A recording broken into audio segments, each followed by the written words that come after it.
Right, okay, so let's start. So today the last time, a couple of weeks ago, we were talking about Dali. Today we're talking about Marcel Duchamp, who was actually great friends with Dali, quite surprisingly, completely opposites in so many ways. Marcel Duchamp is most famous, perhaps, for this, what he called a ready-made. So this is, well, you can see what it is. It is urinal. This is a reproduction. The original's been lost, or a replica. The original's been lost.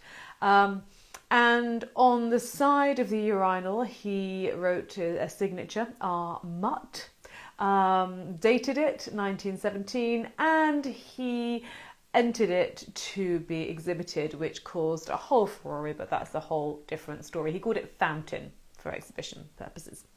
So that's what he's most famous for. Hot on the heels of that, perhaps, we've got this little lady. Sure, you're going to recognise who she is. So yeah, he basically took a cheap reproduction, a postcard of the Mona Lisa, and he graffitied a moustache and a little goatee beard onto her, but also curiously added these initials down below, LHOOQ. What does it mean? What does it mean? What does it mean? What does it mean?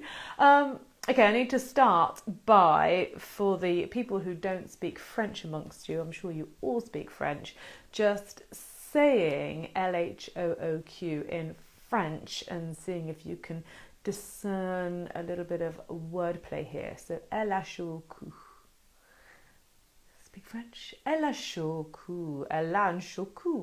LHOOQ. Basically, L-A-N-C-H-O-Q, like she's got a hot ass, basically, is what it sounds like. So he's playing with phonetics. Clever guy. So yeah, she's got a hot ass, or as Duchamp himself translated LHOQ, like basically she's got a fire down below. So how are we going to read this postcard? Do we need to read this postcard? Does it have any meaning? Well, it's up to you. You can just enjoy it as it is if you want to. If you want to dive into the murky world, or the not so murky world of art history, stay on the line, callers, because this has been interpreted in many ways, many different ways. Let's go, first of all, let's pick them off one by one. So there's a feminist reading, rather unsurprisingly, of this work. She's got a hot ass, elle a un chaud cou. Yeah, that is kind of a little bit, well, it's very sexual, it's a little bit derogatory. It's perhaps not a very nice thing to say about a dignified lady. In terms of art history, it smacks of this idea of the male gaze. Male gaze, bad. Male gaze, very, very bad. Basically, the male gaze is talking about the fact that women are reduced to objects and the passive objects of a man's desire.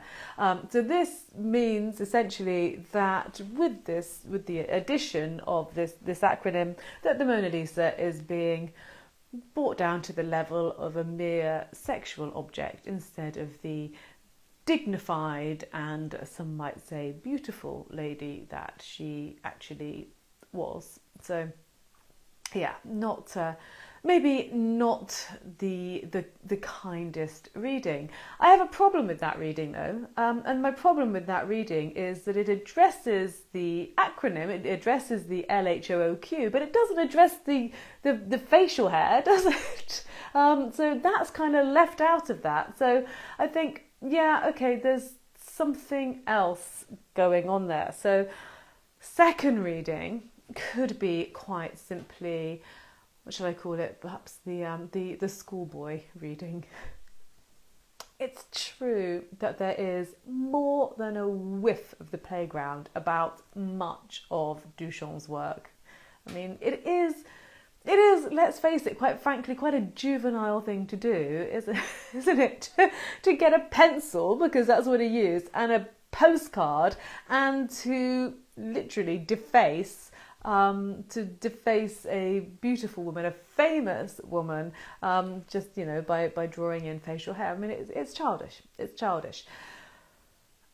What that then doesn't take into account, though, see, it's taking all of the different elements into account, is the thought and the intent behind the LHOOQ, behind the acronym, because that's not just idle doodling. That's a whole thought process. It's quite clever. It's witty, whether you like it or not. It's witty. Duchamp also, so once he'd changed this postcard, he then passed it off, or he declared it to be a work of art in its own right. He called this type of art objet trouvé, or found objects, and basically this was sort of a category that he worked in, and he would take mundane things and he would just modify them slightly and produce a new work of art to all intents and purposes. So I think, yes, it is playful, yes, it is perhaps a little bit silly, yes, you could say that it is a little bit juvenile, a little bit playground, but there's more to it than just a simple doodle, for want of a better word. So then we get to the kind of deeper stuff, the anti-establishment reading, should we call it, the anti-establishment reading. Which basically is concerned with what does it mean to take a really famous painting and to essentially poke fun of it. Well, it means just exactly that. I think he is really honestly taking the Mona Lisa down a peg or two. And when I say the Mona Lisa, I don't mean the woman herself, because actually this reading doesn't have anything against the model for this. But it's poking fun at the establishment. It's poking fun at the art world that has put this painting on a pedestal, or perhaps more pertinently, not necessarily the art world, but the art going public. It's kind of poking fun at the whole arena of art, the whole circus of art, in which certain things become really famous and are absolutely revered and adored, certain things are ignored. It's all kind of a little bit bonkers when you think about it. It's bonkers even when you don't think about it. So I think that he's actually having a bit of a pop at that. He also, by the way, so he's chosen the most famous artwork in the world. He also might have chosen the Mona Lisa, because there were other really famous works that he could have played around with. And whether he just saw the postcard and decided to do it, or I don't quite know the context in which this was created. But if he went for the Mona Lisa with intent, if he was actually seeking out the Mona Lisa, that might be a little wink and a wry smile to his friend Guillaume Apollinaire, who had been arrested several years before. There was a very famous theft of the Mona Lisa in 1911. And Apollinaire was wrongly associated with this, or accused of being associated with this theft, and then later acquitted. So maybe he's also just having a little dig in that respect, or a little in joke with Apollinaire. It wasn't really an in joke because it was all over the news. So that's quite a good theory. I think the anti-establishment theory I think that kind of works. There's more though. There is just one other theory that I'm going to put to you that art historians love talking about, and that is, wait for it, the Freudian theory, or the Freudian reading of Alash au Kuch. Freud. He had to get in there somewhere, didn't he? He had to get in there. So this starts off with the fact that actually she does look really quite masculine with a moustache and a beard. And Duchamp himself said, this is not a woman in disguise. This is a man. So this is kind of how, this is where he was going with it. Freud himself had done quite a lot of work on the original painting. Not literally, quite a lot. He'd done a lot of thinking and writing about the original painting, and he said, you know, he declared Leonardo da Vinci to be a homosexual. Well, that's no big bombshell there, is it? And what he concluded was that actually, because Leonardo preferred men, he couldn't really see a woman's body, so he kind of had to. So essentially, that he painted a man's body and then put the veneer of woman over the top of it. He couldn't really get into completely painting the female form, and then he said, kind of at the very least, this is he's dealing with androgyny here at the very least, and so yeah. So basically, what people are saying, that wasn't very historical, is it? But basically, one theory is that actually Duchamp has just revealed really what Freud was on about. You know, he said, you know, well, look, she looks so much like a man that actually Freud's theories have to be true. So there we go. Who knew? Moustache, goatee, man. In the Mona Lisa's case. So all quite interesting theories. I definitely think that Duchamp enjoyed playing with the sort of the Freudian take on things. He was quite interested actually in gender. He had an alter ego called, here she is, Eros c'est la vie. So Rose, but with two R's, c'est la vie. And again, if you speak French, then you will be thinking, Eros, c'est la vie. So Eros, that's life, or Cupid, Eros, that's life. So again, a little bit of wordplay. He was a clever guy, Marcel Duchamp, and he was messing with words. He was messing with a lot of things. Here with Eros c'est la vie, I think he's playing with roles or representations and identity. I don't think, you know, he dressed up as lots of different things and played with identity in lots of different ways. So this isn't just his latent desire to dress up as a woman coming to the fore here and getting rather beautifully photographed in 1920 by Man Ray. That's what this is.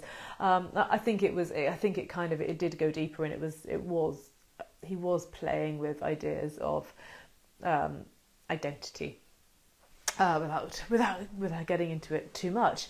So with the Mona Lisa, I mean, what I love is just, I love the fact that with the addition of 5 letters and a little bit of facial hair, he's actually opened up all sorts of avenues of thought and avenues of conversation, some of which you might think are absolute rubbish, some of which you might think, oh yeah, actually no, that kind of has merit, that's quite interesting.